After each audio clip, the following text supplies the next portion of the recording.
নমস্কার, আপনারা দেখছেন জেলার 1 নম্বর অনলাইন ও TV channel Birbhum RC TV. আপনাদের সঙ্গে আমি শুভাশিস। শুরু করছি আজকের সংবাদ। বিস্তারিত সংবাদে যাওয়ার আগে দেখে নেব সংবাদ শিরোনাম।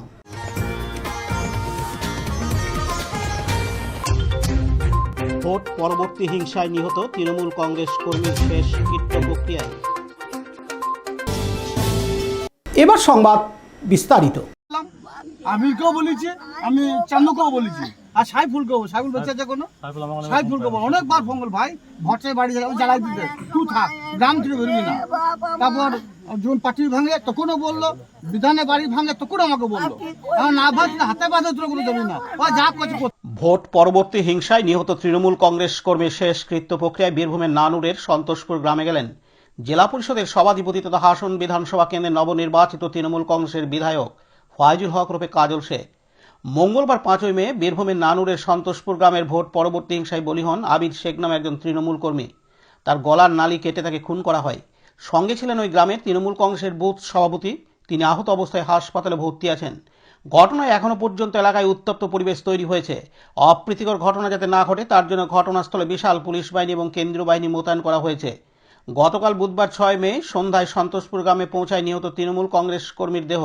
দলীয় কর্মীর পরিবারের পাশে দাঁড়াতে সেখানে গ্রামে পৌঁছে যান তৃণমূল কংগ্রেসের হাসন বিধানসভা কেন্দ্রের নবনির্বাচিত বিধায়ক তথা জেলা পরিষদের সভাধিপতি ফয়জুল হক রূপে কাজল শেখ।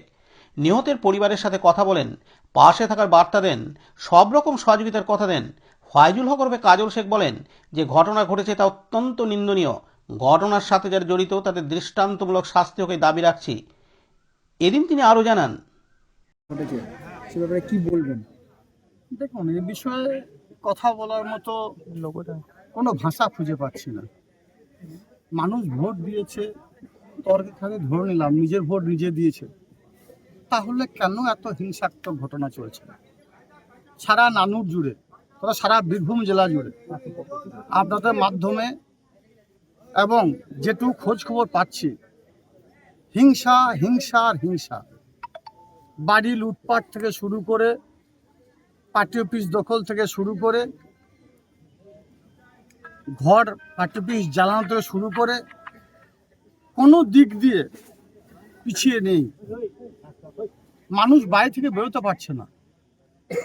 যদি মানুষ নিজের ভোট নিজে দিয়ে থাকে তাহলে কেন এই হিংসা? এর বিরুদ্ধে তীব্র প্রতিবাদ জানাচ্ছি, ধিক্কার জানাচ্ছি। এই পরিবারটা যাকে নিষ্ঠুর নির্মমভাবে হত্যা করা হলো, কি অপরাধ ছিল এর? কি অপরাধে অপরাধী? এটা বলা দরকার। নাকি এই ইসলাম ধর্মে বিশ্বাসী মুসলিম পরিবারে জন্মগ্রহণ করেছে এটাই ওর অপরাধ, তার জন্য তাকে ছুরি করে, কাটারি দিয়ে, বিভিন্ন আগ্নেয়াস্ত্র ব্যবহার করে নিষ্ঠুর নির্মমভাবে হত্যা করা হবে? এটা কি গণতন্ত্র? এর জন্য কি ভারতবর্ষ স্বাধীন হয়েছিল? স্বাধীনতা সংগ্রামীরা কি এটাই চেয়েছিলেন? এটাই আমার প্রশ্ন থাকলো সারা বঙ্গবাসীর কাছে। বিজেপিকে দেখা যাচ্ছে বিভিন্ন জায়গায় তারা মাইকিং করছে, বিজেপি নেতারাও গ্রামে গিয়ে বলছে সন্ত্রাস হবে না, তারপরেও এমন ধরনের ঘটনা। দেখুন, এই যে ঘটনা ঘটিয়েছে, এই ঘটনার পেছনে পুরো যে বিজেপি আছে এটা আমি বলবো না। এই ঘটনাটা, বিশেষ করে এই ঘটনাটা যারা ঘটিয়েছে, বিজেপির সঙ্গে সিপিএম হার মাদরা আছে। আমি বারবার বলেছি, বিভিন্ন সময়ে বলেছি, বিজেপি দলে যারা আছে তাদের একটা অংশ বামফ্রন্টের হারমাদ, যারা এই নানুরের বুকে লুপ্তরাজ চালিয়েছিল, খুনোখুনি চালিয়েছিল, হিংসাত্মক ঘটনা ঘটিয়েছিল, একাধিক হত্যালীলা চালিয়েছিল। এই এফআইআর লিস্টে দেখতে পাবেন যে প্রত্যক্ষদর্শী ছিল 16 জনের 17 জন নামে এফআইআর হয়েছে। তাদের মধ্যে বেশ কয়েকটা নাম আমি দেখলাম, যারা বর্তমানে লাইকবাজার, মুলুক, বোলপুরে বসবাস করে। বিগত দিনে নানুর বিধানসভার যারা ত্রাস ছিল তারাই এই হত্যালীলা চালিয়েছে। তারা বিজেপি কর্মী হতে পারে না, তারা বিজেপি কর্মী কোনো দিনের জন্য নয়। বিভিন্ন সময়ে তারা বামফ্রন্ট আমলে হারমতগিরি করেছে, তৃণমূলের সময় তৃণমূলের জামা পাল্টানোর চেষ্টা করেছে, পারেনি। তারপরে তারা বর্তমানে গেরুয়া বস্ত্র পরে নানুরের বিভিন্ন গ্রামে, বিভিন্ন অঞ্চলে গিয়ে তারা বিজেপি ঝান্ডা, বিজেপি পতাকা উত্তোলন করছে। আপনি একটু লক্ষ্য করে দেখুন, আমার কাছে প্রত্যেকটি পার্টি অফিস, যে দলীয় কার্যালয়গুলো পতাকা উত্তোলন করা হয়েছে বিজেপির, এখনও আমি আজকে আমার পাশের গ্রাম খালা গ্রামে গিয়েছিলাম, গিয়ে দেখলাম এখনও লেখা আছে তৃণমূল কংগ্রেস কার্যালয়, কিন্তু সেখানে বিজেপির ঝান্ডা। আমি দেখে এলাম সংসদ গ্রামে লেখা আছে তৃণমূল কংগ্রেস কার্যালয়, সেখানে বিজেপির ঝান্ডা। ওটা মুসলিম অধ্যুষিত গ্রাম, ওখানে বিজেপি এলো থেকে, যেখানে 100% তৃণমূল কংগ্রেসকে ভোট দিয়েছে। স্বভাবতই একথাই বলবো যে বর্তমানে যারা বিজেপির ঝান্ডা নিয়ে এই ধরনের কাজ করছে বা করেছে, আমি পুরো বিজেপিকে দোষারোপ করব না, কিন্তু অবশ্যই বিজেপির কিছু কর্মী এদের সঙ্গে ছিল, তারাও এই নক্কারজনক ঘটনা ঘটিয়েছে। দাদা, এর জন্য কি আইনি পথে যাবেন? দেখুন, আইনি পথে তো আমি অলরেডি চলে গেছি। আমরা পরিবারের পক্ষ থেকে, প্রত্যক্ষদর্শীর পক্ষ থেকে থানায় এফআইআর দায়ের করা হয়েছে। আমি বারবার বলি, বীরভূম জেলা পুলিশ প্রশাসন, রাজ্য পুলিশ প্রশাসনের প্রতি আমাদের বিশ্বাস, আস্থা আছে, ভরসা আছে। পুলিশ প্রশাসন এই বিষয়টা তদন্ত করছে, যেহেতু তদন্ত সাপেক্ষ বিষয়, এ বিষয় নিয়ে আমি কোনো মন্তব্য করব না বা করা সমীচীন নয়। তবে একটা কথা বলবো, এর দৃষ্টান্তমূলক সাজা হওয়া দরকার। যারা বর্তমানে বাংলার মসনদে বসেছে তাদের কাছে আমি আবেদন রাখবো, এই ধরনের নক্কারজনক ঘটনা যে ঘটছে, যেটা 2011 প্রাককালে বাংলায় ঘটেছিল, সেই ঘটনা থেকে বাংলার মানুষ আজ মুক্ত পেয়েছে। বাংলা মানুষ আজ সুস্থভাবে বসবাস করতে পারছে, স্বাধীনতা ফিরে পেয়েছে, বাক স্বাধীনতা ফিরে পেয়েছে। সেগুলো হরণ করা যেন না হয়। বাংলায় হিন্দু, মুসলমান, শিখ, খ্রিস্টান, ইসাই সমস্ত সম্প্রদায়ের মানুষ আমরা পাশাপাশি বসবাস করছি। এই মানুষের মধ্যে যেন দূরত্ব বজায় না করা হয়। বাংলাতে হিন্দু মুসলমানের মধ্যে যারা সম্প্রীতির বাতাবরণ আছে, সেই সম্প্রীতির বাতাবরণটা যেন নষ্ট না করা হয়। এটা বাংলার কৃষ্টি, এটা বাংলা কালচার, এটাই বাংলার ঐতিহ্য।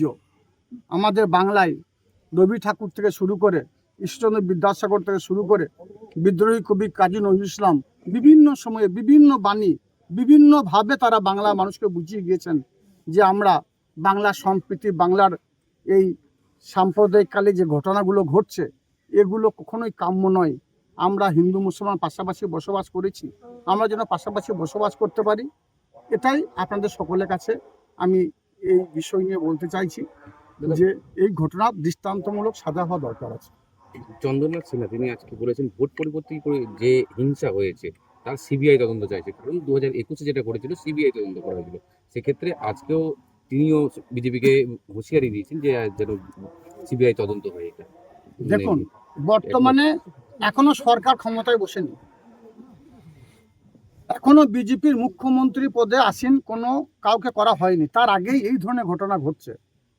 স্বভাবতই বিজেপি যিনি মুখ্যমন্ত্রী হবেন, যিনি বাংলাকে শাসন করবেন, তাছাড়া আমাদের সারা ভারতবর্ষের সম্মানীয় প্রধানমন্ত্রীজি, সম্মানীয় স্বরাষ্ট্রমন্ত্রীজি বারবার বাংলা এসেছেন।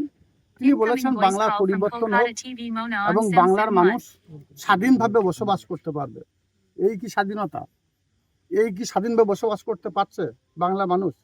নিষ্ঠুর নির্মমভাবে বাড়ি থেকে ডেকে নিয়ে গিয়ে, তার স্ত্রীর কোল থেকে কেড়ে নিয়ে গিয়ে মায়ের সামনে তার গলায় ছুরি চালানো হলো।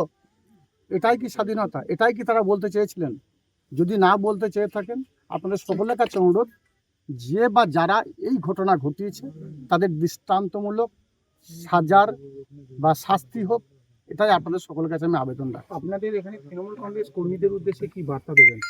দেখুন, আমি আগেও বলেছি, আবার বলেছি, বাংলায় তৃণমূল কংগ্রেস দলটা হেরেছে, এর জন্য তৃণমূল কংগ্রেসের যারা নেতাকর্মী আছে তারা দায়ী। তৃণমূল কংগ্রেস দলটা এমন একটা শক্তিশালী জায়গায় ছিল, যে জায়গা থেকে তৃণমূল কংগ্রেসকে বাংলার থেকে হাঁটানো সম্ভব ছিল না।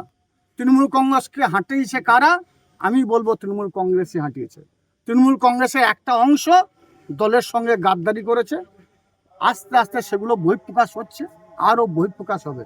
বিভিন্ন সংবাদ মাধ্যমে বা সোশ্যাল মিডিয়ায় দেখতে পাচ্ছি বিভিন্ন নেতা বক্তব্য দিচ্ছেন যে নেত্রী ভালো, নেতা খারাপ, এটা গন্ডগোল, ওটা গন্ডগোল। তাদেরকে বলবো, আগে কেন এই বক্তব্যগুলো রাখেননি? তাদের এই বক্তব্যগুলো আর আগে রাখা দরকার ছিল।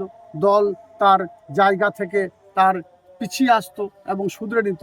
তারা সেই বক্তব্য তখন না রেখে এখন তারা বিভিন্ন ধরনের মন্তব্য করছেন, সেগুলো সমীচীন নয়। আমি সবাইকে বলবো, বাংলার যারা মামাটি মানুষের সৈনিক ছিলেন, মমতা বন্দ্যোপাধ্যায় সৈনিক ছিলেন, অভিষেক বন্দ্যোপাধ্যায় সৈনিক ছিলেন, আসুন আমরা সকলে মিলিতভাবে সংঘবদ্ধভাবে আলাপ আলোচনা সাপেক্ষে বাংলা এগিয়ে যাচ্ছে, এগিয়ে যাবে, এবং আমরা সংগঠিত হয়ে আলাপ আলোচনা সাপেক্ষে আমরা লড়াই করি, সংগ্রাম করি, এবং সেটা কখনোই হিংসাত্মক পথে নয়, সেটা সব সময়ের জন্য মানুষের পাশে থেকে যেভাবে 365 দিন আমরা কাজ করেছি সেভাবেই কাজ করব।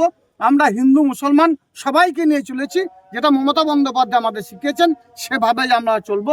যারা ধর্ম নিয়ে রাজনীতি করছে, যারা এই বিদ্বেষগুলো ছড়াচ্ছে, যারা ধর্মের ভিত্তিতে মানুষকে হত্যালীলা চালাচ্ছে, যারা ধর্মের ভিত্তিতে বাড়ি বাড়ি গিয়ে বাড়ি জ্বালাচ্ছে, বাড়ির লুটপাট করছে, তাদের বিরুদ্ধে আসুন আমরা সকলে মিলিতভাবে সংঘবদ্ধভাবে প্রতিবাদ করি এবং প্রতিরোধ করি।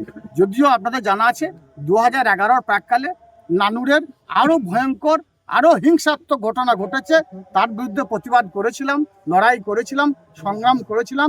হিন্দু মুসলমান শিখ খ্রিস্টান ইসাই সমস্ত সম্প্রদায়ের মানুষকে নিয়ে লড়াই করেছিলাম, এবং বাংলা থেকে তথা বীরভূম জেলা থেকে তথা নানুর থেকে সেই শিল্পমে হাটমারদের হাঁটিয়েছি। স্বভাবতই কাজল সে যে জায়গায় ছিল সেই জায়গাতেই আছে এবং আগামী দিনেও থাকবে। লড়াই করতে জানি, সংগ্রাম করতে জানি, স্বভাবতই লড়াই সংগ্রামের মধ্য দিয়ে আবার বাংলার মানুষের নবজাগরণ ফিরিয়ে আনবো। বাংলার বুকে হিন্দু মুসলমানের মধ্যে যে একটা সম্প্রীতির বাতাবরণ ছিল সেটাকে আবার দুবারা ফিরিয়ে আনবো, কথা দিচ্ছি আপনাদের সামনে। নানুর থেকে কাজী আমিরুল ইসলামের রিপোর্ট, বীরভূম RC TV।